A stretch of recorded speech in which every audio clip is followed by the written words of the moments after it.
We respectfully request our members of Parliament to not vote for the Fair Elections Act, Bill C-23. Here's why. Bill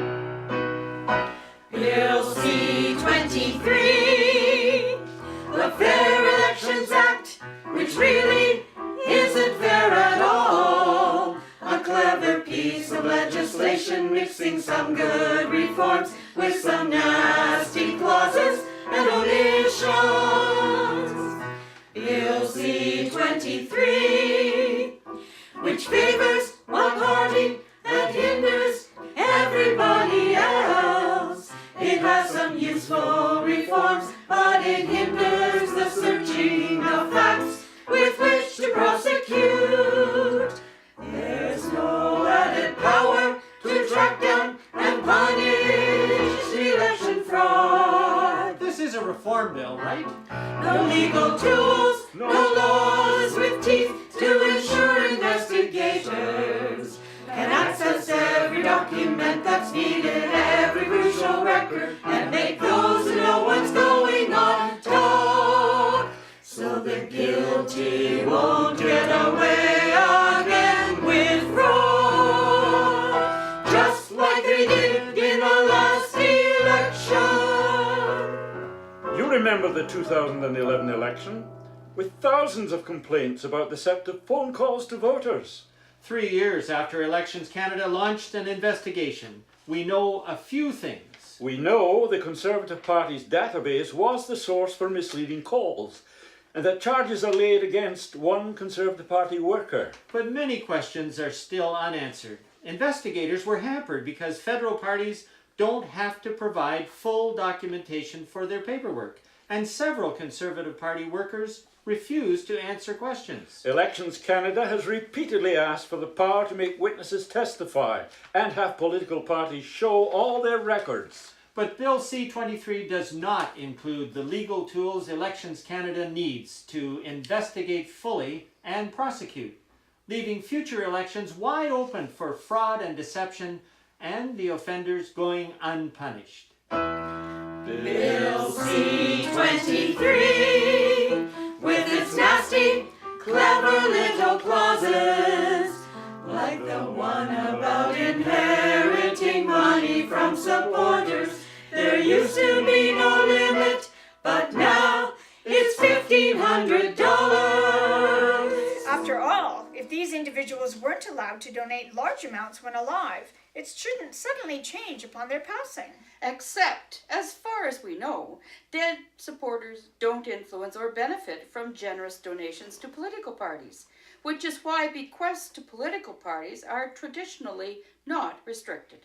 But we do know that in 2012, supporters left the NDP $384,000 in their wills, and the Conservatives, nothing. For 2013, so far, it's $760,000 for the NDP and $2,000 for the Conservatives. So is it just a coincidence that this issue, which the Conservatives had no problems with 8 years ago, claws down the NDP's fundraising, but conveniently doesn't harm their own?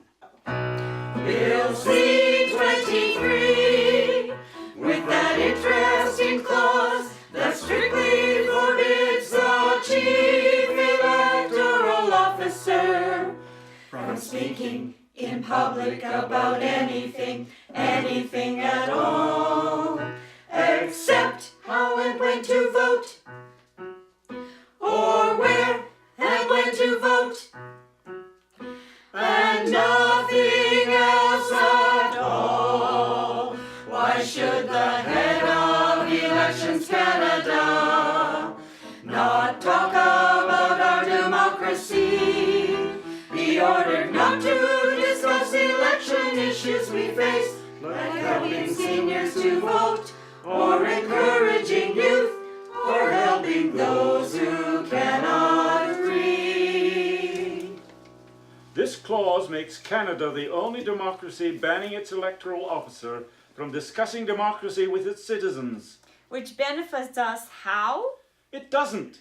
Elections Canada's oversight keeps our democracy fair and ambitious political parties in line. This clause attacks democracy and shuts down Elections Canada research that helps keep our democracy strong in a changing world. And ends programs like Student Vote that encourage youth involvement in elections. So who benefits from muzzling Elections Canada? Well, parties being investigated a lot for election infractions could.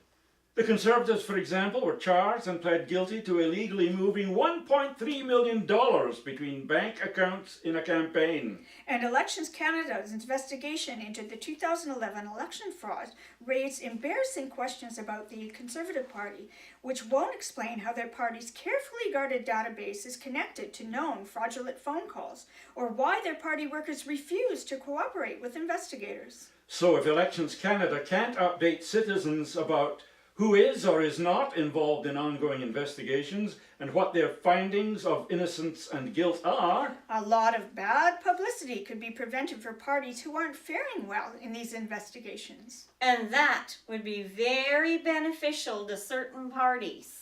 ya figure? Bill C-23, a bill of national importance to prevent more election fraud.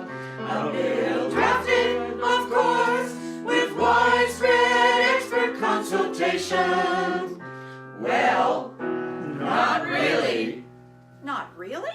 The government used the 23 months they spent writing the bill for widespread consultation, of course. No. Met extensively with electoral reform experts. Not that we've heard. Consulted extensively with other political parties? No. Developed the bill in close consultation with Elections Canada, who runs our elections. No. The minister claimed there were extensive consultations with Elections Canada, but that wasn't accurate.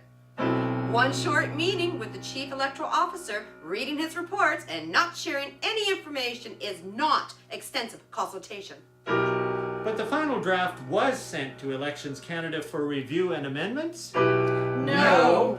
Then, after the government tabled the bill in Parliament, it was sent across Canada for public input? No. So this bill was written by the Conservative Party and no one else? Bingo. The Conservative Party, with its unexplained suspicious connections to the 2011 election scandal? That's right. Not very good optics, is it? No. Bill C-23. It adds a new condition for election investigations. That all investigators must tell whoever they are looking at that they are under suspicion. Be careful, we're coming. Surprise, you're going to be investigated. And of course, no one in this situation would ever think of shredding or burning any evidence that might incriminate them, or even think about coercing or silencing a witness or anything nefarious like that. Oh no, we're law-abiding criminals. You can safely give us lots of warning we're under criminal investigation.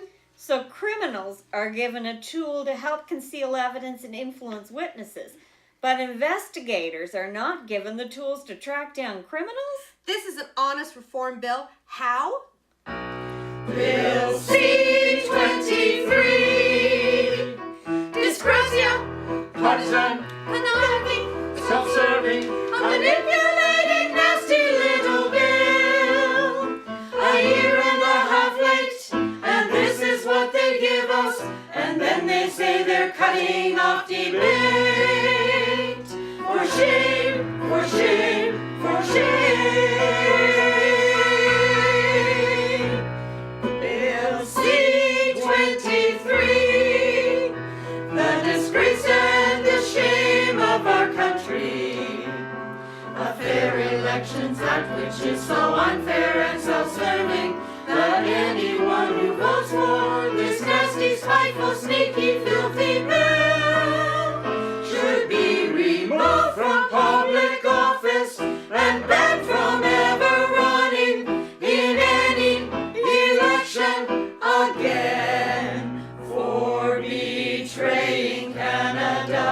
for betraying our elections, for betraying